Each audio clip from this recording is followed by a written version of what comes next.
السلام عليكم ورحمة الله وبركاته. مركلة يوم موقع العصب كسودو هذا channel كيغا برو عالمك ومحمد سيد. runtii muuqaalkan waxaan rabaa inaan ku dulmaro nolosha truck driverska Canada, shaqada siday tahay, mushaharka nooc uu yahay ama inta lagu qaataa iyo fursadaha ka jira truck drivernimada ayaan ku dulmari doonaa. markale ku soo dhawaada channelkayga baro caalamka. haddii ugu cusubtahay nagu soo biir oo subscribe, like, share, comment noo reeb wixii su'aal ama talo ah asxaabtaadana gaarsii oo la wadaag. marka ugu horeysa markaan ka hadalno truck driving ama haddii aad maartay rabto inaad ogaato sida maartay loo noqdo truck driver ama darawalka trucka wada iyo mushaharka iyo nolosha dhabta ah, videogan dhameyso ilaa dhamaadkana la joogo. waxaan kala qaadi doonaa mawduucani dhowr qodob ayaan kala qaadi doonaa ilaa 5 qodob. qodobka koowaad waxaan ku dulmari doonaa waa maxay truck driver. qodobka labaad waxaan ku dulmari doonaa shuruudaha laga rabo qofka raba inuu truck driver noqdo. qodobka saddexaad waxaan ku dulmari doonaa mushahar noocee la qaataa, imisa la qaataa marka truck driver aad tahay ayaan ku dulmari doonaa. qodobka afraad waxaan ku dulmari doonaa nolosha iyo shaqada guud ahaan truck driver qusaysa. qodobka shanaadna waxaan ku dulmari doonaa fursadaha ka jira truck drivernimada wadanka Canada. iyo qodobka kale aan kusoo gaban doono lixaad wuxuu noqonayaa talooyin ku saabsan marka aad doonayso inaad truck driver aad noqoto maxaa lagaaga baahan yahay, maxaa ah inaad samayso ayaan ayadana dulmarin doonaa insha allahu tacaala. markale iyo kusoo dhawaada channelkayga baro caalamka. marka aad doonayso inaad truck driver noqoto khaasatan wadamadan oo maartay horumaray sida Canada oo kale waxaa jira shuruudo badan inaad soo buuxiso. qaarkood waxay quseeyaan experience ama waayo-aragnimo, qaar waxay quseeyaan aqoonta wadista.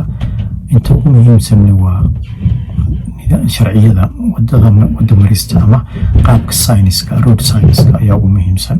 waayo waa inaad wadista waxaa ka muhiimsan halkani inaad taqaano shuruudaha iyo sharciyada wadooyinka.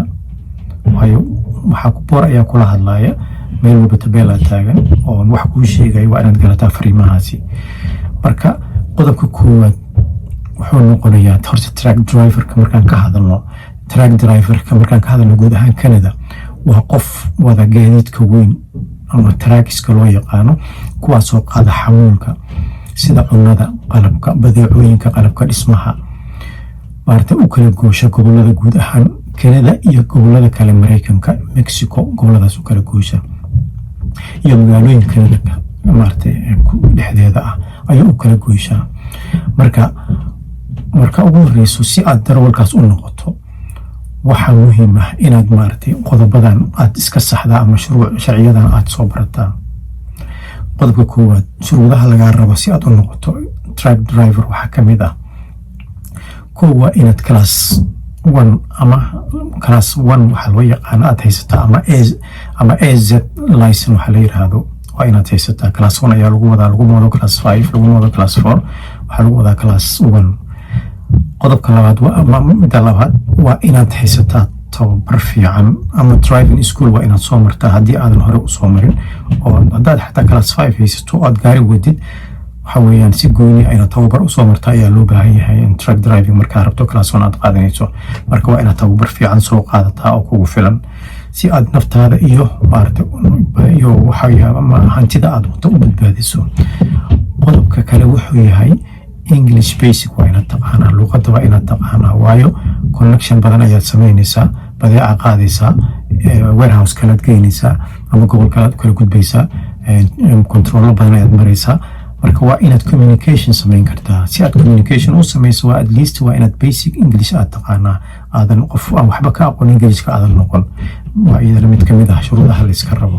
sidoo kale waxaad maraysaa medical check ayaad maraysaa, cambaaris caafimaad ayaad maraysaa. mararka qaarkood waxaa la isweydiiyaa waayo aragnimo ama experience oo training company aad hore usoo shaqayso kale ayaa la isweydiiyaa. qodobka saddexaad markii truck driver aad tahay marka mushahar noocee la qaataa, imisa ayaa lagu qaataa ayaa wax laga yaabaa inaad isweydiisaan. runtii truck driver marka ama truck driverada badi waxay qaataan mushahar fiican ay qaataan. bilowga hore mushaharkooda wuxuu u badan yahay 40,000 ilaa 60,000 bishii ayuu sameeyaa qofka. $40 to 60 ayuu maaragtay bishii sameeyaa. I mean waxaan ka wadaa 4,000 ilaa 6,000 ayuu maaragtay bishii qaataa mushahar ahaan. marka experience uu yahay nin company hore uu soo shaqeeyo truck driver soo wada markuu yahay oo hadda bilow uusan ahayn bishii 6,000 ilaa 10,000 ayuu sameeyaa mushahar ah ayuu qaadanayaa. hadda waxay ku xiran tahay masaafada qofka company-ga iyo maaragtay experience-giisa. mushaharkaaga wuxuu inuu badnaado wuxuu ku xiran tahay way aragnimadaad leedahay. hadda hore company uu soo shaqeysay oo truck driver soo ahayd iyo halka aad maaragtay badeecada geyn rabtid haddii masaafo fog ay tahay oo kale waxay keentaa in mushaharku sii bato. qodobka kale nolosha iyo shaqada guud ahaan truck driver qusayso maxay tahay marka shaqadani oo truck driver-ka ah mararka qaarkood waa shaqo adag dhib badan balse lacag badan. safar dheer ayaad galaysaa long distance ayaad sameynaysaa dhibkeeda ay kamid tahay. waxaa laga yaabaa inaad ka maqnaato qoyskaaga weekyo ama usbuucyo inaad ka maqnaataa laga yaabaa.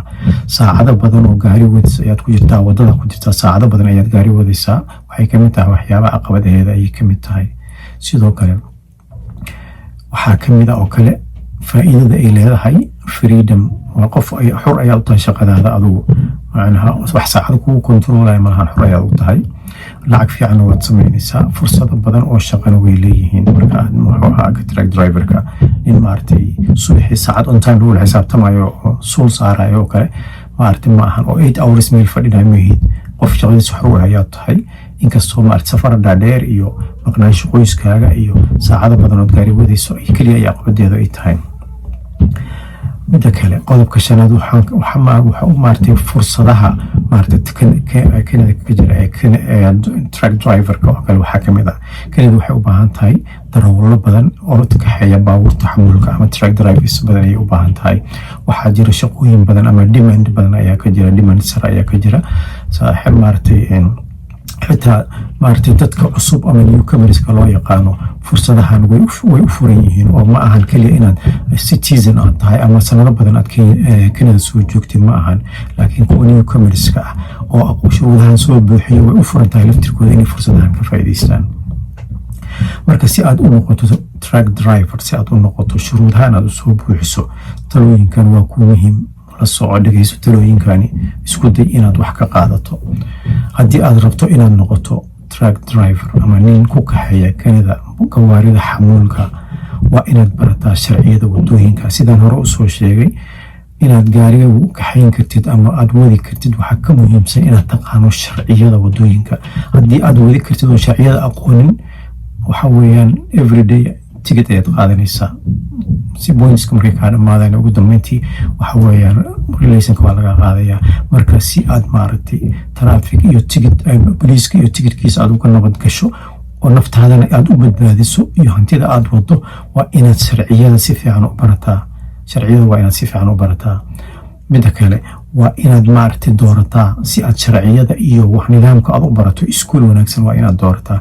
kuwa waxaa jira iskuulo oo maaragtay oo iska lacag yar laakiin aan wax fiican laga baran laakiin waa inaad doorataa iskuul fiican oo sharciyada iyo nidaamka dhan ku dhamaystiraya aad si fiican maaragtay uga soo baran karta. iskuullada qaarkood markii aad ka soo baxdo waxa weeyaan way aqoonsan yihiin registrationka ama dowladda qolada laysanka bixisa iskuuladaas way aqoonsan yihiin. laakiin qaar waxaa jiro oo xaafadaha kugu barbara oo iska private ah laakiin aan la aqoonsanayn baa jiro oo lacag yar kaa qaata. laakiin iskuul fiican oo la aqoonsan yahay waa inaad gashaa. si lamid ahna waa inaad sharciyada si fiican usoo barataa. waa inaad maaragtay aad si fiican xooga u saartaa CVT-ga waa muhiim. hana degdegin oo qaado tababar fiican. intaad maalmo ama usbuuc aad qaadato waan aqaanaa waa inaan ilaa aad maaragtay basic ilaa iyo ending ilaa aad ka dhamaystirayso waa inaad barataa. waayo naftaada hantida aad wado iyo ummadda kale wadada ku safraysa CVT-gooda xiluu kaa saaran yahay. si aad intaas u fulisana waa inaad si dhammaystiran u barataa maaragtay sharciyada. marka guud ahaan truck driver shaqooyinkiisa waa iska available. demandskooda wuu sareeyaa aad ay maaragtay loo raadinayaa way maaragtay fursado badan ayaa jiro. dad asxaabta kamid ah ayaa commentiga waxay igu reebeen maaragtay in truck driver aan kasoo hadlo. runtii truck driver haddii aad tahay waxa weeyaan experience hore usoo lahayd way sii fiican tahay. marka truck driver fursadaheedu way jiraan keliya hal province ama hal gobol ma ahan gobolada Kenya oo dhan way ka siman yihiin truck driver waa looga baahan yahay mushaarkooyin waa intaan soo xusnay mushaar fiican ay qaataan shuruudahaas iyo sharciyadaasna waa inaad soo barataa luqadan basic waa inaad ka taqaanaa si aad maaragtay truck driver u noqoto marka hadda intaan la soo gaartiin waad mahadsantihiin video maartay ama vlog subscribe saara like share asxaabtiina na gaarsiiya haddii wax su'aalo jiraan ama talooyin qaybta commentiga nooga reebo waa mahadsantihiin